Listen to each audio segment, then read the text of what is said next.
आज शायद रूहुल्लाह साहब की तकरीर से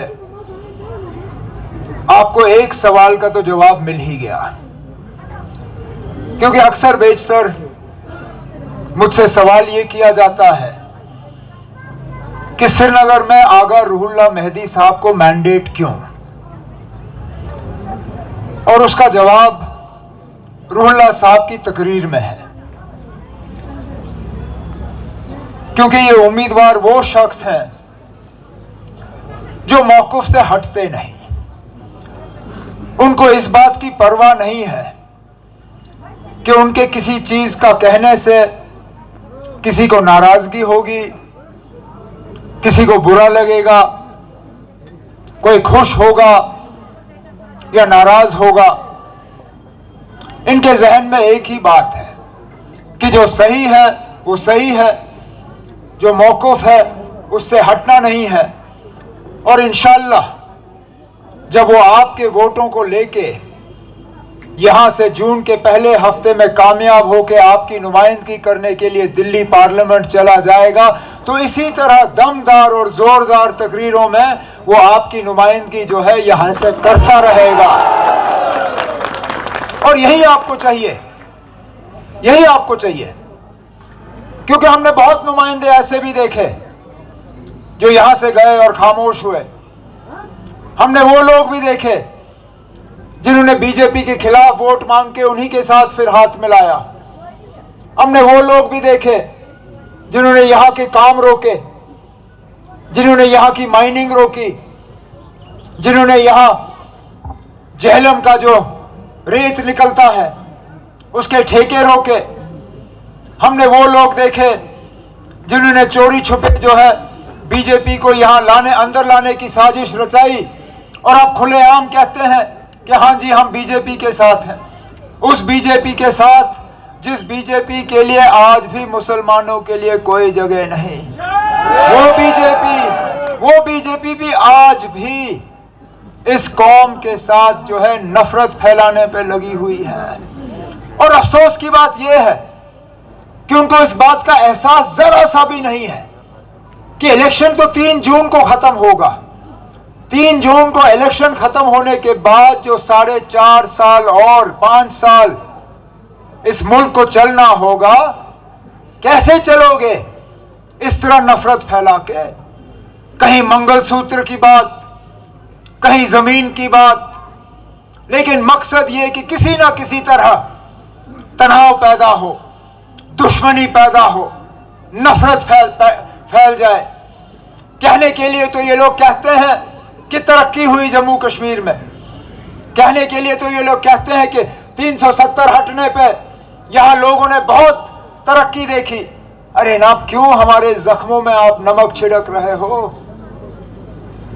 ये वो बदकिस्मत इलाका है जिसने पिछले ही दिनों एक हादसे में नन्हे मुन्ने स्कूल जाते हुए बच्चों को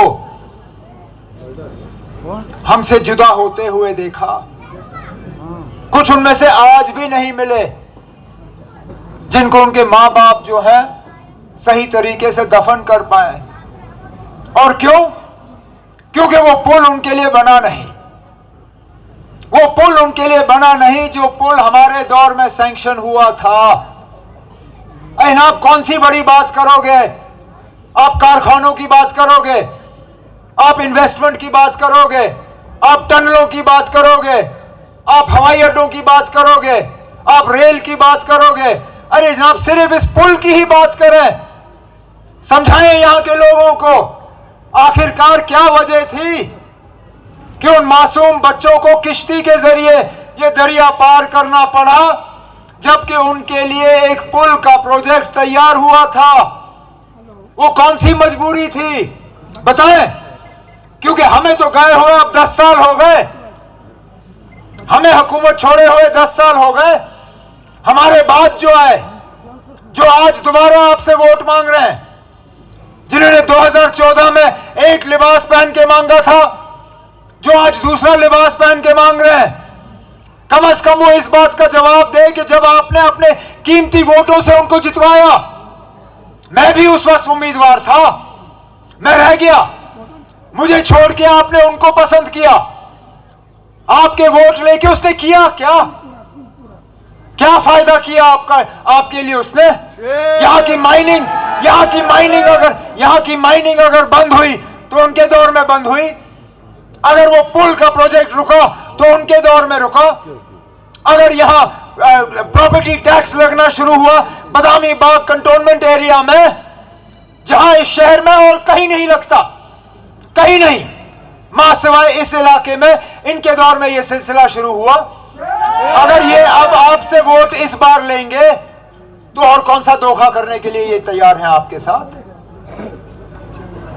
क्या करेंगे ये आपके लिए, जिन्होंने अभी तक कुछ नहीं किया इस इलाके के लिए, जिन्होंने सिर्फ और सिर्फ आपके साथ साजिशें रचाई, आपको धोखा दिया,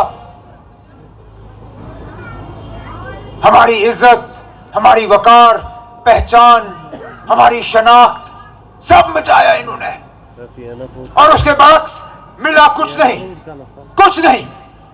आज भी नौजवान नौकरियों के लिए दरबदर की ठोकरें खा रहे हैं। ये लोग लिस्ट निकालते हैं, लिस्ट में धांधली होती है, वो लिस्ट रद्द की जाती है, और वो बच्चे जो हैं जिनका रिक्रूटमेंट होना चाहिए होता है वो वहीं के वहीं रह जाते हैं। हमारे प्रोजेक्ट जो हम अपनी मेहनत से, अपनी कमाई से, अपने पैसे से बनाने का काम करते हैं, वो बिजली भी हमें नसीब नहीं।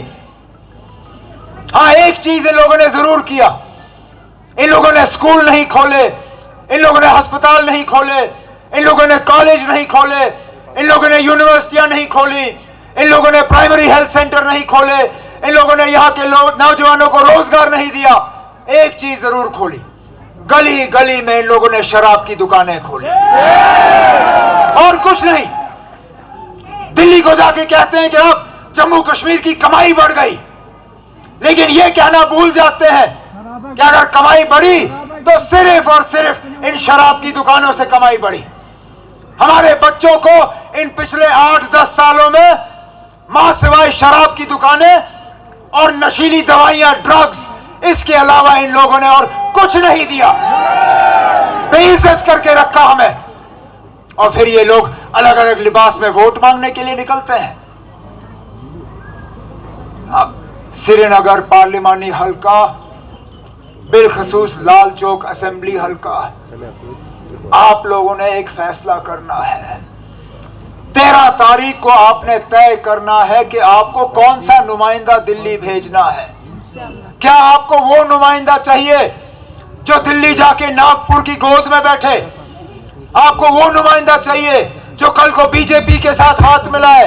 आपको वो नुमाइंदा चाहिए जो 370 और 35A पे खामोश रहे? आपको वो नुमाइंदा चाहिए जो यहाँ के पुल बनने ना दें, जो आपका प्रॉपर्टी टैक्स लगने दें, जो आपके साथ नाइंसाफी होने दें?